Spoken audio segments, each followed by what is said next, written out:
बाग ए बहिश्त में ताजपोशी के बाद शहंशाह जमालुद्दीन ने अपने वजीर ए आजम हाशिम को हुक्म दिया, हमें अपनी सल्तनत के हर कोने से नायाब चीजें जमा करनी चाहिए। हाशिम ने सर झुकाकर अर्जू की, हुजूर, आपकी हर ख्वाहिश हमारे लिए सर आंखों पर। लेकिन शहंशाह के दिल में एक अजीब सी बेचैनी थी। उन्होंने एक रोज दरबार में ऐलान किया, हमें ऐसी चीज चाहिए जो दुनिया की सबसे कीमती हो। यह सुनकर सारे दरबार में सन्नाटा छा गया।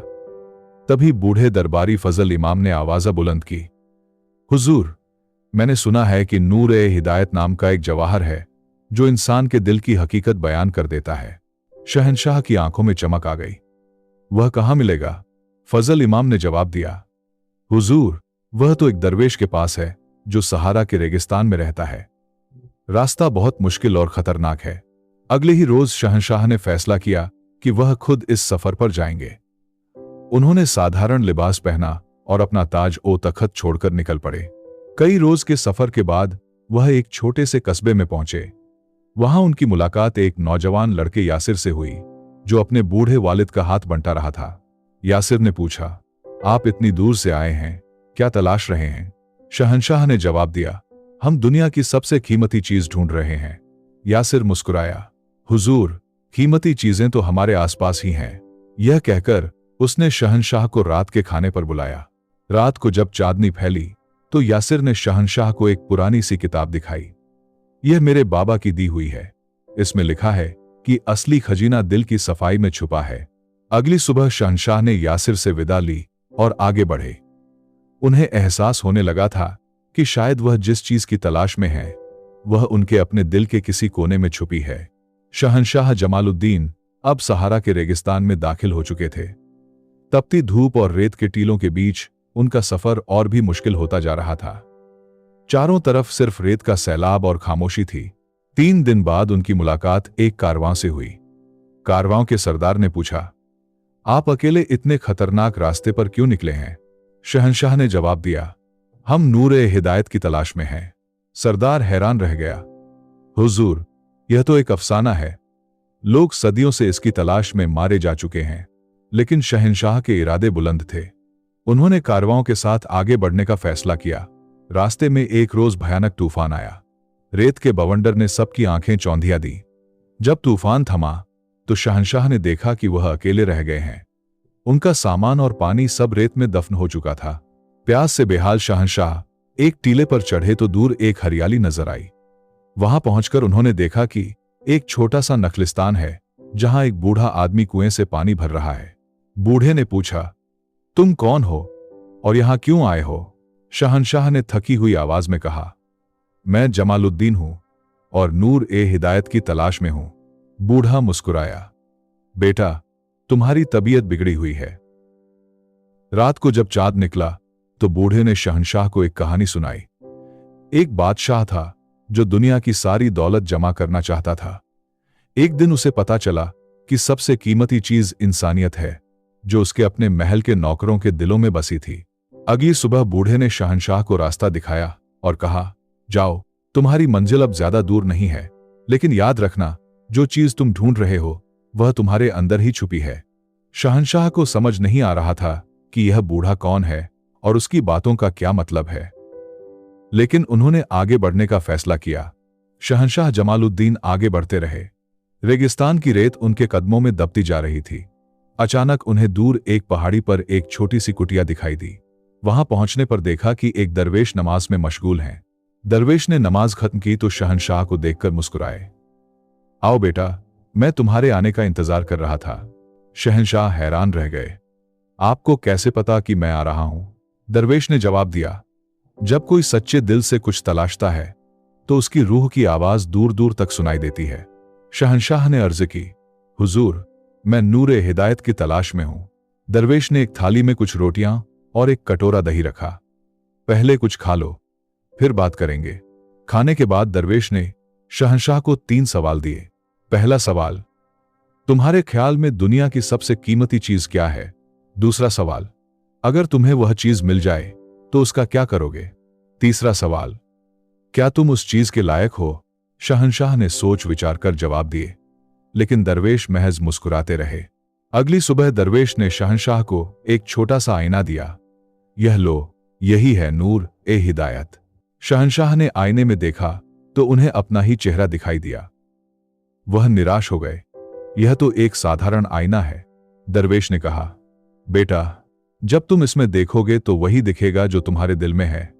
अगर तुम्हारा दिल साफ है तो तुम्हें हकीकत नजर आएगी। शहंशाह को अब कुछ कुछ समझ आने लगा था। उन्होंने दरवेश का शुक्रिया अदा किया और वापसी का सफर शुरू किया। रास्ते में उन्हें एहसास हुआ कि शायद असली खजीना उनकी अपनी सल्तनत और प्रजा के पास ही छुपा है। शहंशाह जमालुद्दीन ने दरवेश का दिया हुआ आईना अपने सीने से लगाया और वापसी का सफर शुरू किया।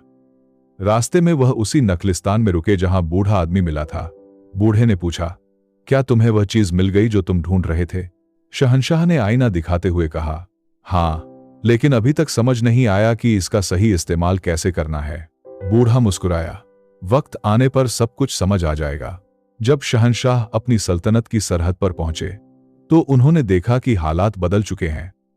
उनके वजीर हाशिम ने यह ऐलान कर दिया था कि शहंशाह शिकार के दौरान गायब हो गए हैं और अब वह खुद नए शहंशाह हैं। शहंशाह ने सोचा, अगर मैं अभी महल में जाऊंगा तो हाशिम मुझे मरवा देगा। उन्होंने एक फकीर का भेष बनाया और शहर में दाखिल हुए। वहां उनकी मुलाकात एक बूढ़ी औरत से हुई जो रोटियां बेच रही थी। बूढ़ी औरत ने पूछा, तुम नए लगते हो, कहां से आए हो? शहंशाह ने जवाब दिया, मैं तो एक साधारण फकीर हूं, अपनी तलाश में भटक रहा हूं। बूढ़ी औरत ने कहा, अच्छा हुआ तुम आ गए। इस वक्त तो हमारे असली शहंशाह गायब हैं और नए वजीर ने तो जनता पर जुल्म ढाने शुरू कर दिए हैं। शहंशाह का दिल दुखी हुआ। उन्होंने आईना निकाला और उसमें देखा। आईने में उन्हें अपनी प्रजा के दुखते चेहरे नजर आए। उस रात शहंशाह ने एक योजना बनाई। वह महल के बाग में छिपकर अपने वफादार सिपाहियों से मिले। कुछ सिपाही अभी भी शहंशाह के वफादार थे। एक सिपाही ने कहा, हुजूर, हाशिम ने आपके वापस आने की उम्मीद छोड़ दी थी। अब वह खुद को शहंशाह समझने लगा है। शहंशाह ने फैसला किया कि वह अगले दिन दरबार में जाएंगे और हाशिम के सामने अपनी पहचान जाहिर करेंगे। लेकिन सवाल यह था कि क्या दरबार के लोग उन्हें पहचान पाएंगे? क्या हाशिम उन्हें जिंदा रहने देगा? अगले दिन सुबह सुबह शहंशाह जमालुद्दीन ने फकीर का भेष बनाया और महल के दरवाजे पर पहुंचे। पहरेदारों ने उन्हें रोकना चाहा, लेकिन शहंशाह के चेहरे पर एक अजीब सी रौनक थी। मैं दरबार में एक अहम पैगाम लेकर आया हूं, शहंशाह ने दृढ़ता से कहा। पहरेदार हैरान रह गया। उसे कुछ अजीब सा लगा, मानो इस फकीर को पहले कहीं देखा हो। आखिरकार उसने शहंशाह को अंदर जाने दिया। दरबार में हाशिम तख्त पर बैठा था। उसके चेहरे पर गर्व और अहंकार था। शहंशाह को देखकर वह गुस्से से बोला, यह फकीर कौन है? इसे यहां किसने आने दिया? शहंशाह ने आवाज बुलंद की, हाशिम, क्या तुमने इतनी जल्दी अपने असली मालिक को भुला दिया? यह आवाज सुनते ही पूरा दरबार सन्नाटे में आ गया। हाशिम का चेहरा पीला पड़ गया। यह असंभव है। तुम तो जंगल में मर चुके हो। शहंशाह ने धीरे धीरे अपना चौगा उतारा। उनके चेहरे पर वही तेज था जो हमेशा से था। मैं जिंदा हूं हाशिम, और तुम्हारे गद्दारी का हिसाब लेने आया हूं। हाशिम हंसने लगा, अब कोई तुम्हें पहचानता भी नहीं। सिपाहियों, इस ढोंगी को गिरफ्तार करो। लेकिन तभी दरबार के बूढ़े दरबारी फजल इमाम आगे बढ़े। रुको, यह कोई ढोंगी नहीं है, यह हमारे असली शहंशाह जमालुद्दीन है।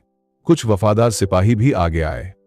हाशिम ने देखा कि स्थिति बिगड़ रही है। वह भागने की कोशिश करने लगा, लेकिन सिपाहियों ने उसे घेर लिया। शहंशाह ने तख्त पर बैठते हुए कहा, हाशिम, तुम्हारा अपराध माफ नहीं किया जा सकता, लेकिन मैं तुम्हें जाने देता हूं ताकि तुम अपनी बाकी जिंदगी में इस गद्दारी का पश्चाताप कर सको। हाशिम को सल्तनत से निकाल दिया गया। शहंशाह ने फिर से अपनी जनता का दिल जीत लिया। लेकिन अब सबसे बड़ा सवाल यह था कि क्या शहंशाह ने नूर-ए-हिदायत का असली रहस्य समझ लिया था? शहंशाह जमालुद्दीन ने फिर से अपनी सल्तनत की बागडोर संभाली। एक दिन वह महल की छत पर खड़े थे और दरवेश का दिया हुआ आईना हाथ में लिए हुए थे। तभी उनकी नजर नीचे बाजार में पड़ी, जहां एक गरीब आदमी अपने बच्चे को दवा खरीदने के लिए तरस रहा था। शहंशाह ने तुरंत अपने वजीर को बुलाया और हुक्म दिया, आज से हमारी सल्तनत में हर बीमार के इलाज का इंतजाम हमारी जिम्मेदारी होगी। अगले दिन दरबार में एक बूढ़ा किसान अपनी फसल बर्बाद होने की शिकायत लेकर आया। शहंशाह ने आईने में देखा और कहा, हम तुम्हें नई जमीन देंगे और बीज का खर्च भी उठाएंगे। धीरे धीरे शहंशाह को समझ आने लगा। जब भी वह आईने में देखते और अपनी प्रजा की तकलीफ देखते, तुरंत उसका हल निकालते। एक रोज वह फिर से उसी दरवेश से मिलने पहुंचे। दरवेश ने पूछा, क्या तुम्हें नूर ए हिदायत का रहस्य समझ आया? शहंशाह ने जवाब दिया, हुजूर, इस आईने में मुझे खुद नहीं बल्कि दूसरों की जरूरतें दिखती हैं। दरवेश मुस्कुराए, बिल्कुल सही। नूर ए हिदायत कोई जादू का आईना नहीं है, यह तो तुम्हारे अपने दिल का आईना है। जब तुम दूसरों की खुशी में खुशी ढूंढोगे तो तुम्हें असली नूर मिल जाएगा। शहंशाह को आखिरकार सब कुछ समझ आ गया। उन्होंने वापस लौटकर अपनी पूरी सल्तनत में ऐसे हुक्म जारी किए कि हर गरीब को घर मिले, हर बच्चे को तालीम मिले, हर बीमार को इलाज मिले। कुछ साल बाद शहंशाह जमालुद्दीन की सल्तनत दुनिया की सबसे खुशहाल सल्तनत बन गई। लोग उन्हें शहंशाह ए दिल कहने लगे। कहानी की सीख। इस कहानी से हमें यह सीख मिलती है कि असली खजाना दूसरों की मदद करने में छुपा है। जब हम दूसरों के दुख दूर करते हैं तो अल्लाह हमारे लिए राहें आसान कर देता है। ईमानदारी और परिश्रम ही इंसान को सच्ची कामयाबी दिलाते हैं। दोस्तों, अगर आपको यह कहानी पसंद आई हो तो हमारे YouTube चैनल अब्दुल वहीद सिंधी को सब्सक्राइब जरूर करें। शुक्रिया।